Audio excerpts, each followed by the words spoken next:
what is Access? Access is a set of tools and techniques that will give you the ability to change any part of your life that isn't working the way you would like it. I spent a lot of years involved in cults and churches and religions and metaphysics, and I always noticed that they would tell you you had to do this, tell you you could choose it, except they didn't give you means or methods to do it. And so I determined for myself that no matter what, it would have to be a pragmatic, useful tool, or I would never teach it to anyone. It's a philosophical point of view.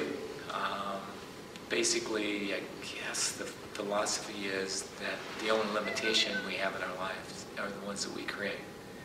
And how do we change that? How do we uncreate and destroy what doesn't allow you to choose something greater than what you've been choosing? And that's sort of the basis of it, I think. And one of the points of view in Access is that you won't create difficulties in your life if you're functioning from the awareness and consciousness that you as a being have. And where we create those difficulties is where we don't see any other option or any other choice. Well, what this is about is the idea that as you start to function from more consciousness and more awareness in every area of your life, the choices that you make are choices that generate what you'd like to have in life. So you make more choices that generate more of the result you'd like in your life, and it also spreads out into the world. Is Access also related to what is sometimes called magic? Well, my point of view is we're all magic in reality. The problem is that most of us use the magic against us. Every decision you make is really a form of magic. Because if you decide you're going to do something, you do it. And if you decide you can't, you can't.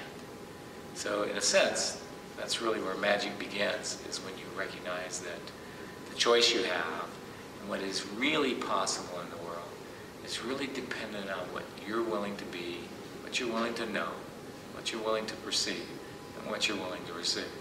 How was born the... Should definitely let Gary answer that. It started about 20 years ago, and he's actually the founder of it. As I said earlier, the perpetrator of it. We like to jokingly call him the perpetrator of Access, because we don't like to take ourselves too seriously. We definitely don't take ourselves seriously. I guess really where it began was I realized that I had achieved the house, the car, the family, all the things that are the best of this reality, supposedly. And it still wasn't enough for me. And I knew that there had to be something greater, or I didn't really have a good reason to live. And I had watched my father work himself to death when I was a kid and die at 42 because nothing in his life was going any of the places he wanted it to go. And I had determined when he died, I was not going to live my life the way he did. So, it's like I realized I had the house, I had the car, I had the good clothes, I had everything that is supposedly valuable. And then I lost it all. And with having it, with losing it, none of it meant anything to me. I knew there had to be something greater. So for me, it was the journey of finding what was greater than all the things that people consider good about this reality. I want something more. If I can't have it, I don't want to be here. How could you define yourself? An enlightened, or a guru, or... Well, between us, we're the guru.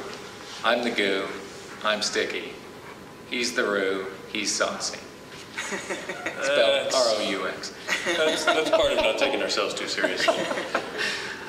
From our point of view, you should be the source of your own life. And what we give you is the tools, we can give you information.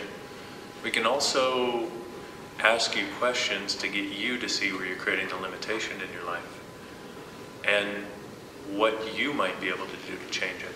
See, also give you the questions that will let you choose something greater and see a different possibility. I'd say that, you know, it's like, definitely not a guru. Enlightened, I don't know. It's like, I've met some people who are enlightened, except that they were supposedly enlightened, but they were awfully serious and they didn't have much fun. And you know what? I think life should be fun. If it's not, why are you living? You know, our point of view is the purpose of life should be to have fun. And if it's not, then choose something else.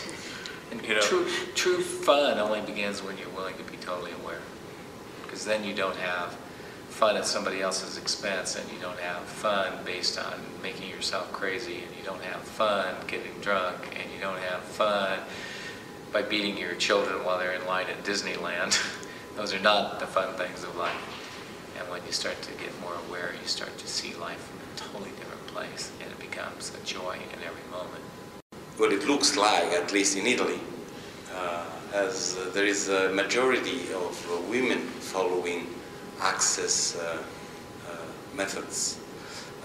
Is this all over the world? And if so, is there a matter for this, or it is explainable in somehow? Well, I'd say the reason there's more women coming in Italy is because the women here are more willing to seek something different. But around the world, it's about, I think it's about, what, 42% men and 58% women. And that's pretty much the general population in the majority of the world. It's really about 58% women on the planet, 42% men. So overall, it ends up being pretty much a dynamic that matches the